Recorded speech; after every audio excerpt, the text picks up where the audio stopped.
Good morning in the morning. Welcome to Wisdom at the Well. Today is day 33, September 2nd, 2025. I woke up this morning with a really powerful question present, and it was, what have I been waiting for? What have I been waiting for to be me, do me, and have me? Because something in me has stopped waiting in this last month or so.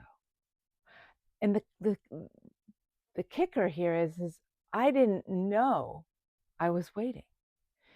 And, and I asked myself, well, what was I waiting for? Permission? An invitation. I was waiting for somebody to invite me to be myself. Waiting for safety. I was waiting to feel safe, to take the risk, to be me, to do me. I was waiting to not feel afraid. Big one.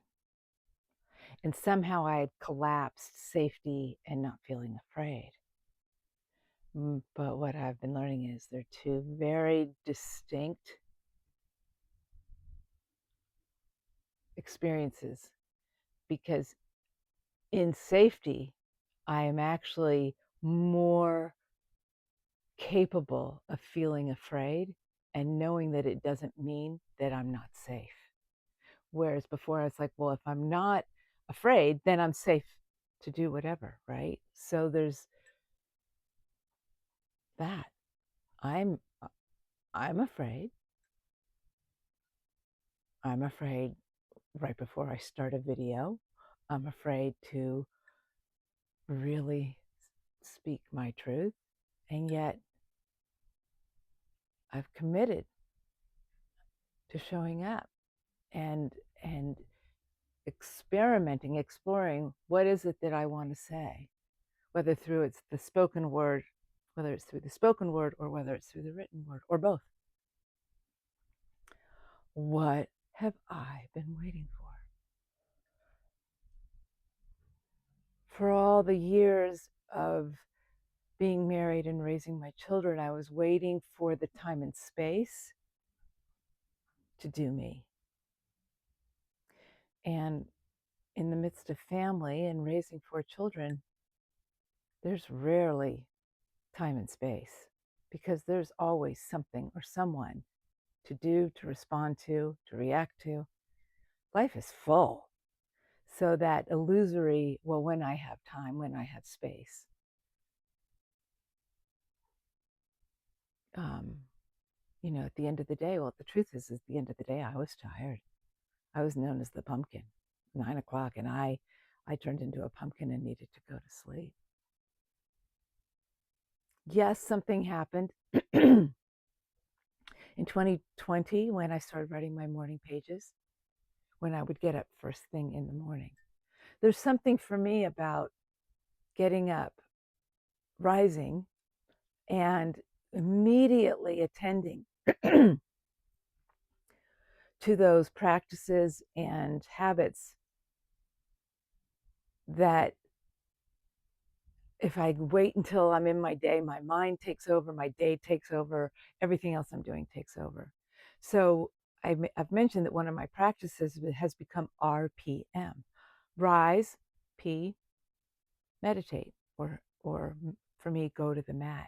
And I've actually been engaging with that for the last 3 days. Oh my gosh. I have now done my Bowspring yoga 3 days in a row. That's a first, I think. And it feels so good to have it done and to engage with it fully while I'm doing it, and to be having awarenesses about myself as I'm doing it, and showing up and being in the practice fully. RPM, rise, P, meditate, rise, P, go to the mat. Rise, P, me, choosing me, which then opens up my whole day to then be in my day, to create, to be out in the world, to engage with other people. What have I been waiting for?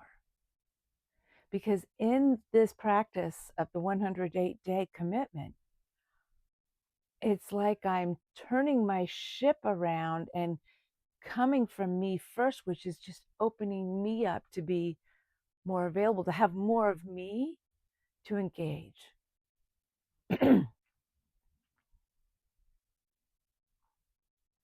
What are you waiting for to choose you?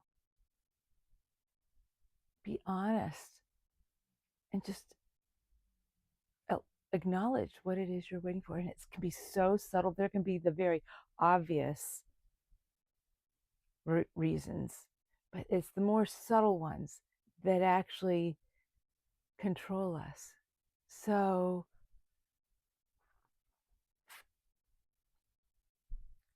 what becomes available when we stop waiting and choose ourselves? What opens up? Where do we have more of ourselves for ourselves and also for others? The paradox, here we are again. Thanks for being here. Until tomorrow.